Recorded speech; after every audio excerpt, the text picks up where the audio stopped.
وہ ہاتھوں کو بلند کر کے میرے ساتھ مل کر کہہ دے، ہم غلامان احمد رضا ہیں، ہم غلامان احمد رضا ہیں، ہم غلامان احمد رضا ہیں، ارے کوئی بھی ہم سے جی۔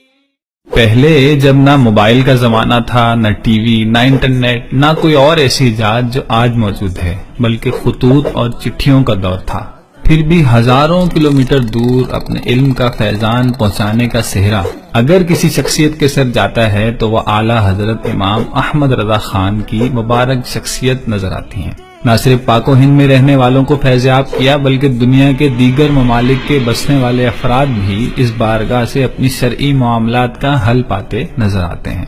ساؤتھ افریقہ کو ہی لے لیجئے، اس کا فاصلہ اعلیٰ حضرت علیہ الرحمہ کے علاقے بریلی شریف سے 8,870 کلومیٹر سے زائد ہے۔ یہاں سے اعلیٰ حضرت سے 111 سوالات پوچھے گئے جو فتاوی افریقہ کی صورت میں اب بھی موجود ہیں۔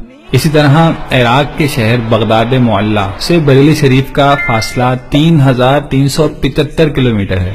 یہاں سے بھی بھیجے گئے سوالات کا ذکر فتاوی رضویہ میں ملتا ہے۔ یوں ہی بریلی شریف سے افغانستان کا فاصلہ 1,380 کلومیٹر سے زائد ہے۔ یہاں سے بھی اعلیٰ حضرت علیہ الرحمہ کی بارگاہ میں فتاوی کے لیے سوالات آئے۔ بنگلہ دیش سے بھی بریلی شریف قریب نہیں ہے، بنگلہ دیش 1,160 کلومیٹر دور ہے۔ اس کے مختلف علاقوں سے اعلیٰ حضرت علیہ الرحمہ کی خدمت میں 73 سے زائد سوالات پوچھے گئے۔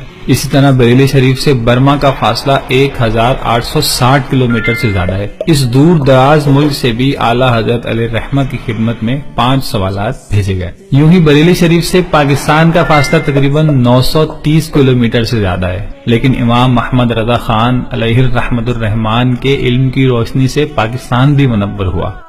بریلی شہر سے پرتگال کا راستہ 8,870 کلومیٹر ہے۔ یہاں سے بھی آپ کی خدمت میں 3 سوالات بھیجے گئے۔ غور کریں کہ ٹیکنالوجی سے خالی اس دور میں بھی اعلیٰ حضرت علیہ الرحمہ کی ذات مبارکہ سے فیضان علم کہاں کہاں جاری تھا، سوچ کر عقل دنگ رہ جاتی ہے۔ بے شک میرے اعلیٰ حضرت کی شان ہی نرالی ہے۔ اللہ تعالیٰ سے دعا ہے کہ ہمیں اعلیٰ حضرت کی غلامی میں رہتے ہوئے دین کی خوب خدمت کرنے کی توفیق نصیب فرمائے، آمین۔